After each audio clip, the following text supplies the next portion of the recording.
Alors, oui. Même bu nekkee man am naa sama position. Alors c'est clair, très bien. Alors oui, par rapport au dialogue, parce que la société civile gisoon nañ ñenn ñi dem ba jàpp ne dañu war def le dialogue de la dernière chance boobu nag ñi ngi waaj a dugg ci processus bi.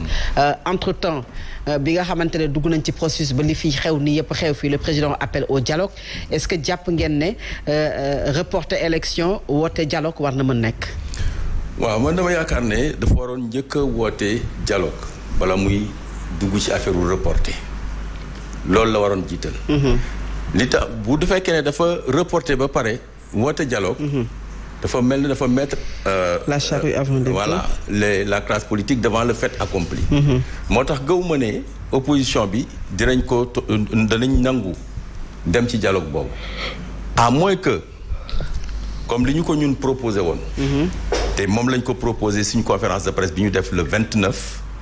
parce que njortoon nañu ne dañuy jëm ci report nous avons anticipé le 29 on a tenu une conférence de presse à l'hôtel Mamoun et nous l'avions dit dans cette conférence de presse que dialogue bi ci recommandation yi mën na am à une seule condition que mu am ay experts indépendants connus dans ce pays parce que tout le monde connaît tout le monde ici dans ce pays-là ñu jël leen 2 3 4 ñu jël leen qu'ils soient nommés par décret et qu'ils soient dotés de pouvoir de médiation d'arbitrage de pouvoir de décision ñetti pouvoir yooyu yépp ñu am ko donc qu'ils soient totalement autonomes ñooñu bu fekkee ne loolu am na ñooñu ñooy tëgg sax les termes de référence.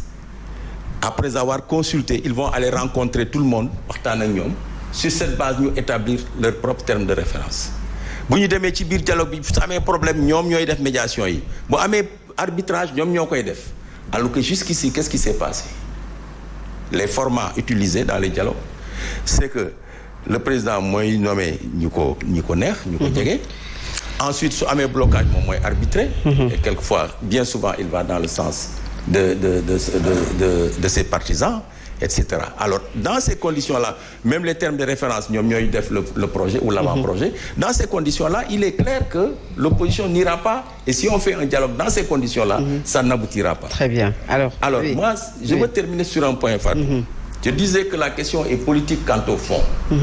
Pourquoi je le dis? On veut nous enfermer dans un juridisme-là qui ne donne rien. Si troisième mandat bi on a passé 1 an 2 ans ñi naan non c'est le premier mandat de 5 ans. Donc il reste l'autre mandat. Le deuxième quinquennat. Les autres disent bon on a la cause d'éternité etc. Bon on a perdu 2 ans. On va encore il a fallu une pression nationale, internationale et tout pour que finalement il recule sur cette question-là. Je crois que là aussi, il ne faut pas qu'on perde notre temps sur ça. Parce que le mal est profond.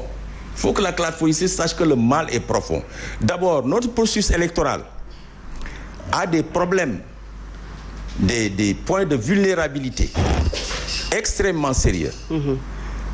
Premièrement, il y a l'absence d'une justice électorale capable de faire appliquer ses propres décisions.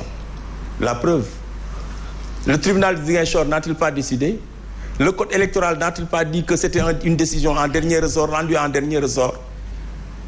Résultat des courses, rien du tout. Oui. Ils sont allés sur le terrain du droit commun, parce que sur ce terrain-là, effectivement, le tribunal d'instance ne peut pas rendre une décision de dernière, etc.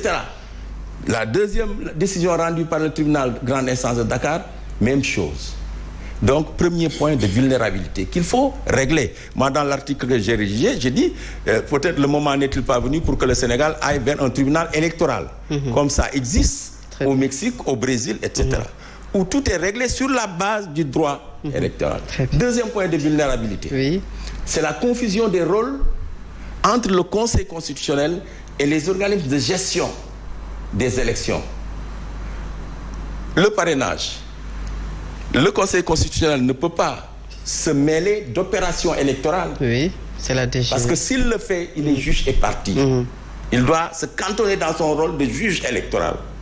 Mais aller vérifier les parrainages comme l'ont dit d'ailleurs les auditeurs internationaux qui sont passés, c'est dans les documents, vous pouvez regarder, c'est être jugé parti. Ils ont recommandé que le Conseil constitutionnel sorte de ça. Parce que li nga jugé, li nga def ba pare, bu fekkee ne recours bi après ci yow lay ñëw, tu es jugé parti. Bien sûr. Deuxième point de vulnérabilité qu'il nous faut régler dans le processus électoral. Troisième point de vulnérabilité, nous avons une administration électorale boo xam ne dafa commencer di far. Qui perd sa neutralité à certains niveaux. On a vu ce qui s'est passé à la CDC. On a vu à la DGE ce qui s'est passé.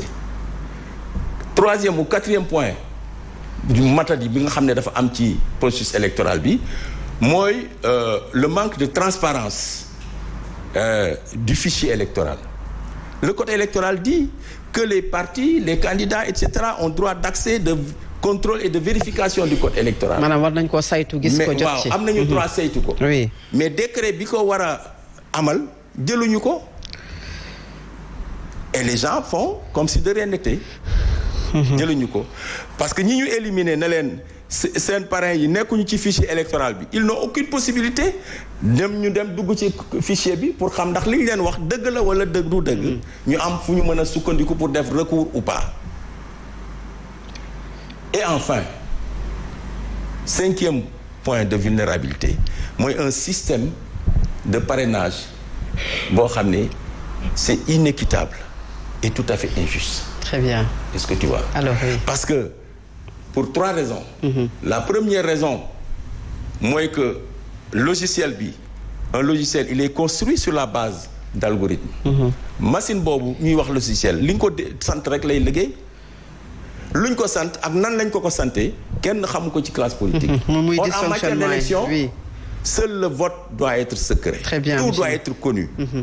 Deuxième point, il n'y a pas de protocole de vérification et de contrôle. Madame quoi gi daal bëri na mënuñu ko oui. Donc je disais que le mal est profond. Il ne faut pas que eux ils croient, la classe politique là, que cette affaire là est simple, c'est une affaire, on va aller attaquer au conseil et puis mu jeex après ñu kilee. Non, le mal est profond.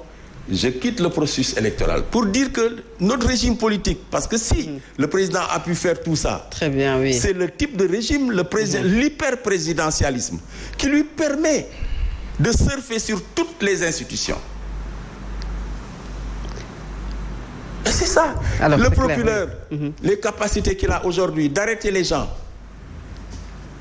et de le mettre tout le monde bu ko neexoon tey yéen bu ngeen génnee fii wala man l'hyperprésidentialisme était là et personne n'a jamais osé poser l'acte là que le président Macky Sall a posé. D'accord xaaral ma ñëw nga tënk ko foofu terminer rapidement oui monsieur Gningue s'il vous plaît waaw. li nga xam ne moom la opposition yi war a def. C'est que de façon pacifique, je dis bien pacifique, ñu waaj échéance boobu. Bon, il faut mener le combat juridique, c'est pacifique. Mais beneen bi sur le terrain politique, mooy ñu def les assises nationales post-alternance. Parce que les résultats des assises nationales mi ngi fi pour jubanti les mal du pays sur le plan de la gouvernance et sur le plan économique ak yooyu yëpp kenn waxu ci dara ña ngi ko bàyyi fële. CNRI conclusion yaa ngi fi. Il faut